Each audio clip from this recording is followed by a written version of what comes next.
Audio Jungle.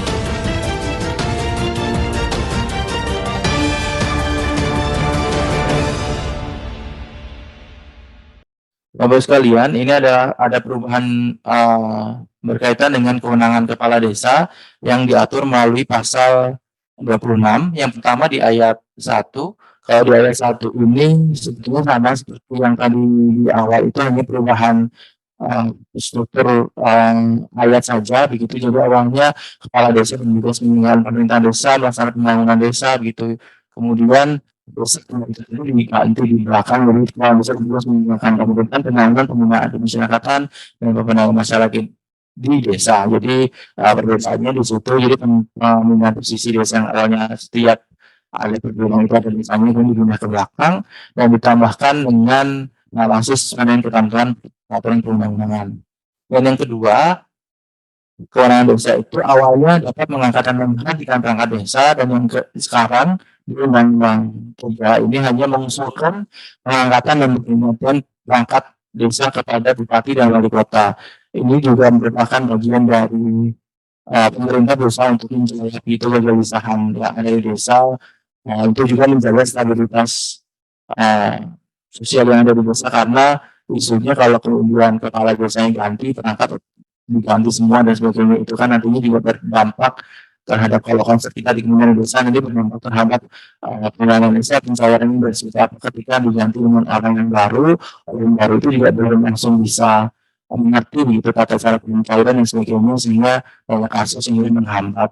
Sehingga ini adalah salah satu jalan tengah begitu kebijakan yang diatur dalam Undang-Undang 3 ini, bahwa desa tidak lagi mengangkat dan menghentikan perangkat desa, tetapi hanya mengusulkan pengangkatan dan pemberhentian. Ini juga memberikan sedikit kepastian begitu kepada perangkat yang ada di desa untuk bisa lebih tenang gitu. Jadi ketika memang ada perangkat itu, ada kepala desa baru, kepala desa terpilih, maka perangkatnya tidak secara otomatis akan boleh diganti dan dicopot begitu. Berikutnya, mohon izin Bapak Ibu sekalian, mungkin agak sedikit cepat karena masih ada pembicaraan ini. Kalau sendiri lagi, mungkin kami juga ingin mendengarkan masukannya berkaitan perasaan nantinya perasaan tidak di desa begitu. Yang berikutnya adalah hak kepala desa pasal 26. Yang pertama, sebenarnya hak kepala desa adalah mendapatkan jaminan kesehatan, tetapi untuk yang lebih dari 3, hak jaminan sosial bukan hanya kesehatan tapi juga kesenangan pekerjaan. Dan kemudian ada ayat tambahan di ayat D bahwa mendapatkan tunjangan purna tugas 1 kali di akhir masa jabatan, tetapi tetap disesuaikan dengan kemampuan keuangan desa yang kemudian diatur dalam peraturan pemerintah. Ini juga nanti mungkin Bapak Ibu yang kurang jelas begitu, nantinya ada beberapa pasal begitu yang perlu mengingatkan kepada pemerintah untuk diatur lebih lanjut peraturan turunan. Jadi jangan khawatir begitu, karena sudah nanti akan diatur lebih lanjut peraturan pemerintah termasuk pada pasal ini begitu terhadap pelaksanaannya. Selanjutnya adalah kewajiban kepala desa. Kewajiban kepala desa ini ditambahkan satu klausul ayat begitu ya pada pasal 26. Mungkin sebetulnya pasal 26 ayat 4 huruf G ditambahkan, jadi kepala desa mengundurkan diri sebagai kepala desa apabila mencalonkan diri sebagai anggota lembaga perwakilan rakyat, kepala daerah atau jabatan politik lainnya sehingga ditetapkan sebagai calon serta pemilihan yang dinyatakan secara tertulis dan tidak dapat ditarik kembali.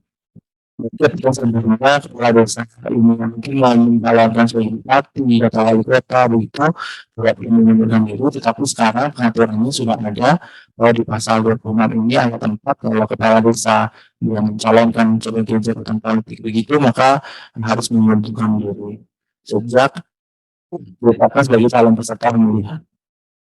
Selanjutnya, masih berkaitan dengan kewajiban kepala desa, ada di pasal 27. Ini ada beberapa tambahan begitu Bapak Ibu sekalian. Yang pertama adalah memberikan dan atau menyebarkan promosi penyelenggaraan pemerintahan desa saat terlibat kepada masyarakat desa setempat. Jadi ada tambahan berkaitan dengan apa saja dengan pemerintahan desa, terus kemudian juga kepada masyarakat desa setempat. Yang kedua, ada penambahan huruf pada huruf B, kemudian menambahkan laporan pertanggungjawaban penyelenggaraan tentang dosa pada akhir masa jabatan dalam forum musyawarah desa. Itu juga memperkuat begitu posisi masyarakat desa sendiri dan juga mendukung untuk menciptakan akuntabilitas di desa bahwa kepala desa juga wajib untuk menyampaikan pertanggung jawabannya melalui musdos pada akhir masa jabatan. Yang sebenarnya pengaturan ini belum ada. Kesimpulan huruf C adanya ditambah menunjukkan pertanggungjawaban secara horizontal dalam bentuk tulisan dan tertulis. Jadi tidak hanya secara lisan, tetapi juga tertulis. Pada huruf B ditambahkan menjadi pengalir semua orang masyarakat. Ini tambahan dari yang sebelumnya tidak ada. Huruf E ditambahkan menyampaikan laporan pertanggungjawaban yang sebelumnya laporan saja, tapi sekarang tambah laporan pertanggungjawaban kepada pemerintah, laporan pertanggungjawaban pemerintahan penyelenggara pemerintah desa kepada bupati dan wali kota secara vertikal begitu. Dan yang huruf F ditambahkan juga kata pertanggungjawaban.